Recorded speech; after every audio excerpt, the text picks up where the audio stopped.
اس video میں ہم آپ کو ہر دن کی چھوٹی سی اسلامی تعلیم دینے والے ہیں جو صرف 5 منٹ میں آپ کی روحانیت کو بڑھانے میں مدد کرے گی۔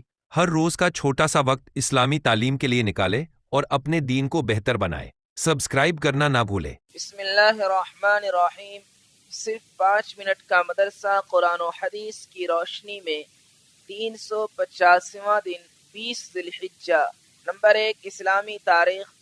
حضرت جلال الدین رومی رحمۃ اللہ علیہ کی علمی خدمات۔ مولانا جلال الدین رومی رحمۃ اللہ علیہ 40 سال میں تمام علوم اسلامیہ کی تکمیل کر کے درس و تدریس، وعظ و نصیحت، فتویٰ نویسی اور علم دین کی خدمت میں مشغول تھے کہ شمس تبریز کو ان کے شیخ کمال الدین جندی نے حکم دیا کہ روم جا کر ایک دل جلے کو روشن کر کے آؤ۔ وہ حکم سنتے ہی چل دیے اور رات کے وقت ایک سرائے میں ٹھہر گئے۔ سامنے ہی بلند چبوترا پر شہر کے بڑے لوگ تفریح کے لیے بیٹھتے تھے۔ حضرت شمس بھی اسی چبوترا پر بیٹھا کرتے۔ مولانا روم نے یہیں ان سے ملاقات کی اور ایک دوسرے کو پہچانا۔ دونوں بزرگ 6 مہینے تک صلاح الدین زرکوب کے حجرہ میں مجاہدہ کرتے رہے۔ اس کے بعد آپ پڑھنا پڑھانا چھوڑ کر شمس کی خدمت میں رہنے لگے۔ ایک لمحہ کے لیے بھی جدا نہیں ہوتے تھے۔ پورے شہر میں شور برپا ہو گیا کہ ایک دیوانے نے مولانا پر ایسا جادو کر دیا ہے کہ اب وہ کسی کام کے نہیں رہے۔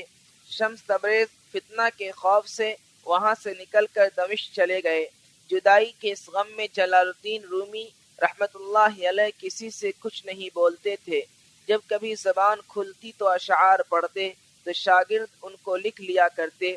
جمع ہو کے یہی اشعار مثنوی بن گئے جن کے ذریعے عقائد و کلام کی بحث، معجزہ و تصوف، توحید و عبادت، فلسفہ و اخلاق اور سائنس جیسی علوم کی دلکش انداز میں تشریح کی گئی۔ ان علوم سے پتہ چلتا ہے کہ مثنوی صرف تصوف ہی کی کتاب نہیں بلکہ علم کلام کا بھی بہترین مجموعہ ہے۔ بالآخر 5 جمادی الثانی سن 672 ہجری اتوار کے دن علم کا یہ آفتاب بھی ہمیشہ کے لیے غروب ہو گیا۔ نمبر 2، حضور صلی اللہ علیہ وسلم کا معجزہ، کنکریوں سے تسبیح کی آواز آنا۔ حضرت ابو ذر رضی اللہ عنہ فرماتے ہیں، ہم ایک مرتبہ رسول اللہ صلی اللہ علیہ وسلم کے ساتھ بیٹھے ہوئے تھے۔ آپ صلی اللہ علیہ وسلم کے ہاتھ میں چند کنکریاں تھیں۔ اچانک ان سے تسبیح کی آواز آنے لگی جس کو ساری مجلس سن رہی تھی۔ پھر حضور صلی اللہ علیہ وسلم نے وہ کنکریاں باری باری حضرت ابوبکر رضی اللہ عنہ، پھر حضرت عمر رضی اللہ عنہ اور پھر حضرت عثمان رضی اللہ عنہ کے ہاتھ میں دی تو ان کے ہاتھوں میں بھی تسبیح پڑتی تھی، لیکن جب ان کے علاوہ لوگوں کو دی تو کنکریوں نے تسبیح پڑھنا بند کر دیا۔ نمبر 3، ایک فرض کے بارے میں، جماعت کے ارادہ سے مسجد جانا۔ رسول اللہ صلی اللہ علیہ وسلم نے فرمایا، جو شخص اچھی طرح وضو کرے پھر مسجد میں نماز کے لیے جائے اور وہاں پہنچ کر معلوم ہو کہ جماعت ہو چکی، پھر بھی اس کو جماعت کی نماز کا ثواب ہوگا اور اس ثواب کی وجہ سے ان لوگوں کے ثواب میں کچھ کمی نہیں ہوگی جنہوں نے جماعت سے نماز پڑھی ہے۔ نمبر 4، ایک سنت کے بارے میں، موت تک دین پر جمع رہنے کی دعا۔ حضرت ام سلمہ رضی اللہ عنہا نے فرمایا، رسول اللہ صلی اللہ علیہ وسلم اکثر یہ دعا مانگتے تھے، یا مقلب القلوب ثبت قلبی علی دینک۔ ترجمہ، اے دلوں کے پھیرنے والے، میرے دل کو اپنے دین پر استقامت نصیب فرما۔ نمبر 5، ایک اہم عمل کی فضیلت، اللہ ہی کے لیے محبت کرنا۔ رسول اللہ صلی اللہ علیہ وسلم نے فرمایا، جو شخص اللہ ہی کے لیے محبت کرے اور اللہ ہی کے لیے نفرت کرے اور اللہ ہی کے لیے خیریت کرے اور اللہ ہی کے لیے خیرات کرے اور اللہ ہی کے لیے دینے سے رک جائے تو اس شخص نے ایمان مکمل کر لیا۔ نمبر 6، ایک گناہ کے بارے میں، اللہ اور اس کے رسول کی نافرمانی۔ قرآن میں اللہ تعالیٰ فرماتا ہے، جو شخص اللہ اور اس کے رسول کی نافرمانی کرے گا اور اس کی مقرر کی ہوئی حدوں سے آگے بڑھے گا تو اللہ تعالیٰ اس کو آگ میں داخل کرے گا جس میں وہ ہمیشہ رہے گا اور اس کو ذلیل اور رسوا کرنے والا عذاب ہوگا۔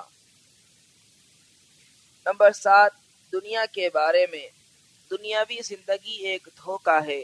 قرآن میں اللہ تعالیٰ فرماتا ہے اے لوگو بے شک اللہ تعالیٰ کا وعدہ سچا ہے، تو کہیں تم کو دنیاوی زندگی دھوکہ میں نہ ڈال دے اور تم کو دھوکہ باز شیطان کسی دھوکہ میں نہ ڈال دے۔ یقیناً شیطان تمہارا دشمن ہے، تم بھی اسے اپنا دشمن ہی سمجھو۔ وہ تو اپنے گروہ کے لوگوں کو اس لیے بلاتا ہے کہ وہ بھی دوزخ والوں میں شامل ہو جائیں۔ نمبر 8، آخرت کے بارے میں۔ قیامت میں منہ پر مہر لگا دی جائے گی۔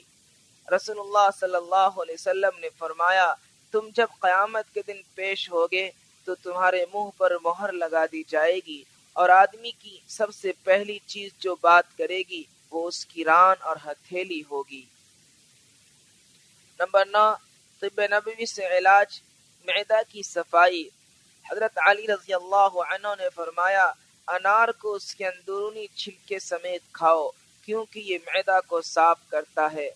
فائدہ، علامہ ابن قیم رحمۃ اللہ علیہ فرماتے ہیں کہ انار جہاں معدہ کو صاف کرتا ہے وہیں پرانی کھانسی کے لیے بھی بڑا کارآمد پھل ہے۔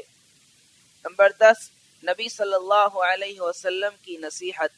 رسول اللہ صلی اللہ علیہ وسلم نے فرمایا لوگوں کو اچھی باتوں کا حکم کرو اور بری باتوں سے روکو، ورنہ قریب ہے کہ اللہ تعالیٰ تم پر اپنی طرف سے عذاب نازل کرے اور تم دعا کرو تو تمہاری دعا قبول نہ ہو۔